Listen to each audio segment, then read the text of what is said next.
ہمیں جنرل مشرف نے تب کہا, ہم نے پوچھا کہ جی ہم اس جنگ میں کیوں جا رہے ہیں, ہماری جنگ تو ہے ہی نہیں. کوئی پاکستانی ملوث نہیں تھا دہشت گردی میں. القاعدہ افغانستان میں بیٹھی ہے, پاکستان میں تو, اور طالبان تو خیر اس وقت دہشت گرد تو تھے ہی نہیں, ان کو فنڈامنٹلسٹ کیا دہشت گرد تو نہیں تھے, تو وہ بھی پاکستان میں نہیں تھے. ہم نے جنرل مشرف سے پوچھا کہ ہم کیوں اس جنگ میں شامل ہو رہے ہیں. یہاں بیٹھے ہوئے ہیں, مولانا صاحب بیٹھے تھے اس کانفرنس میں. ادھر ہم نے جب پوچھا تو جنرل مشرف نے کہا کہ ہم صرف لاجسٹیکل سپورٹ دے رہے ہیں, اور وہ بھی ہم اس لیے دے رہے ہیں کہ امریکہ ایک زخمی بھالو کی طرح چاروں طرف اپنے پنجے مار رہا ہے اور ہمیں کہیں نہ کچھ نقصان پہنچا دے. لاجسٹیکل سپورٹ سے شروع ہوئے, اس کے بعد یہاں ایف بی آئی آئی, پھر یہاں سی آئی اے پہنچی, پھر یہاں ریمنڈ ڈیوسز پہنچے, بلیک واٹر پہنچی. اس کے بعد اس ملک کے اندر جو حال ہوا وہ سب کے سامنے ہوا, لوگوں کو پکڑایا گیا. امریکہ کو اپنی کتاب میں لکھتے ہیں جنرل مشرف کہ میں نے پیسے لے کے لوگوں کو پکڑایا. اس کے بعد وزیرستان فوج بھیجی گئی. میں یہاں کھڑا ہو کے کہا کہ یہ آپ انگریز کی تاریخ پڑھ لیں, 80 سال انگریز پھنسا رہا ہے, سب سے زیادہ انگریز فوجی وزیرستان میں مرا ہے, سپر پاور تھا اپنے وقت کا. یہ ہمارے وہ لوگ ہیں جنہوں نے کشمیر میں لڑے ہیں, ہماری یہ ریڑھ کی ہڈی کی طرح ایک پولیس کی چوکی نہیں ہے, کیوں ہم فوج بھیج رہے ہیں؟ اسپیکر صاحب, ٹریجڈی یہ ہے, اور میں پھر سے آتا ہوں, یہ ڈیفائننگ مومنٹ کیوں ہے کہ کل 600 سے 1000 لوگ یہ بات کرتے ہیں کہ جو فورنرز آئے وہاں, 600 سے 1000. قبائلی علاقے میں 60 لاکھ پاکستانی بستے تھے, جو اس ملک کے وہ شہری ہیں جنہوں نے ملک کے لیے خون دیا ہوا ہے, کشمیر میں خون دیا ہوا ہے, ان کی قبریں ہیں, جہاد کیا ہے انہوں نے. میں 65 کی جنگ جب ہوئی تو ہمارے ماں باپ نے ہمیں, والد نے بھیجا پنڈی, تو وہاں میدان بھرا ہوا تھا قبائلی علاقے کے لوگوں کو, لشکر جا کے پاکستان کے لیے لڑنا چاہتے تھے. ادھر ہم نے اپنی فوج بھیجی. کس کے لیے فوج بھیجی؟ امریکن پریشر کے اندر فوج بھیجی. اور میں آج کہنا چاہتا ہوں کہ اس سے بڑی حماقت یہ پاکستان کی, یہ جتنا بڑا ایسٹ پاکستان میں فوج بھیجنے کا ڈیزاسٹر تھا, اتنا بڑا یہ ڈیزاسٹر کیا. بلوچستان میں فوج بھیجنے کا ڈیزاسٹر کیا, وہ بھی آپ کے سامنے, لیکن علیحدہ وہ بات ہے. اب اس کے بعد ذرا تماشا دیکھیں کہ ہوا کیا, کہ وہاں جب ایک رد عمل آیا, اب وہ وہاں کوئی فوجیں تو نہیں کھڑی ہوئی تھی, جو بھی ملیٹنٹس تھے وہ کئی گاؤں وغیرہ میں تھے, وہاں بمباری کی, کولیٹرل خود کہہ رہے ہیں کولیٹرل ڈیمیج, اپنے لوگوں کو, عورتیں بچے مار رہے ہیں گاؤں میں, کولیٹرل ڈیمیج. یہ آج پوچھیں کہ یہ لوگ کیسے بنے جو گلے کاٹنے شروع ہو گئے, یہ انسان حیوان کیسے بنے؟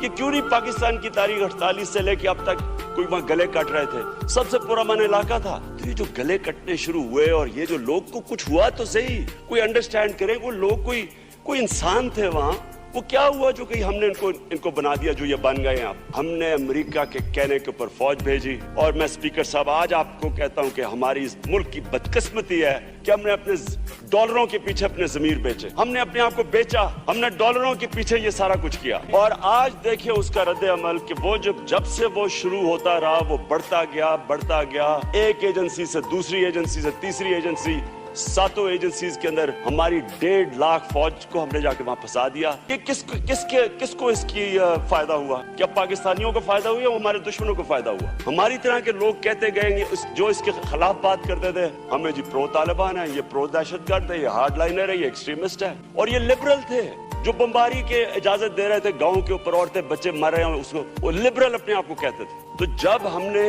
پریزیڈنٹ گورنمنٹ کو ہم نے جب مینڈیٹ دیا, اس کی پیچھے تاریخ تھی, 50,000 ہمارے لوگ مر چکے ہیں. میں کہتا ہوں تقریباً 50,000 لوگ جن کو کوئی پوچھتا ہی نہیں ہے, معذور ہو چکے ہیں. بم دھماکے کے اندر جو بچ جاتے ہیں, جو مر جاتے ہیں وہ تو گئے, جو بچ جاتے ہیں ان کا کئی دفعہ ذرا دیکھے جا کے, میں جو ہسپتالوں میں گیا ہوں, کسی کا بازو نہیں ہے, کسی کی ٹانگ نہیں ہے, کسی کی آنکھیں نہیں ہیں, تو ان کا بھی کوئی 50,000 تقریباً ہمارے وہ معذور ہوئے. ہمارے 3-4 فوجی شہید ہوئے, 10,000 معذور ہوئے. اس ملک کو پچھلی گورنمنٹ نے فگرز دی کہ $100 ارب ہمارا اس جنگ میں اس ملک کا ضائع ہوا ہے.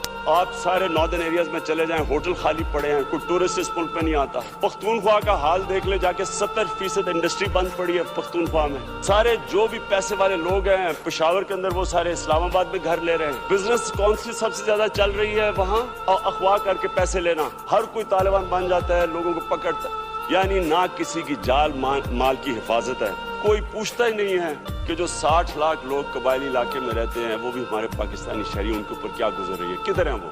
ابھی تک 70% مسعود قبیلہ باہر بیٹھا ہوا ہے ساؤتھ وزیرستان سے.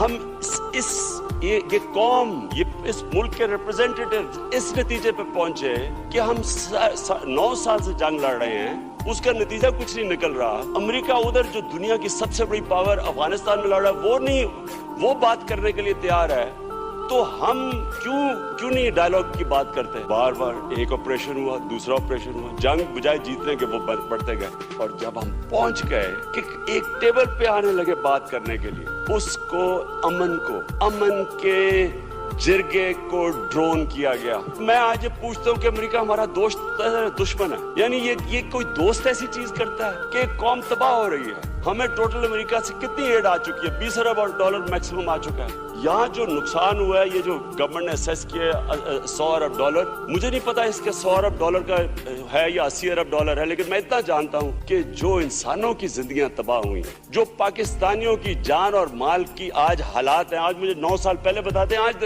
دے پاکستانیوں کا کیا حال ہے، آج مجھے بتائیں کہ دہشت گردی کم ہے زیادہ 9 سال پہلے تھی یا آج ہے؟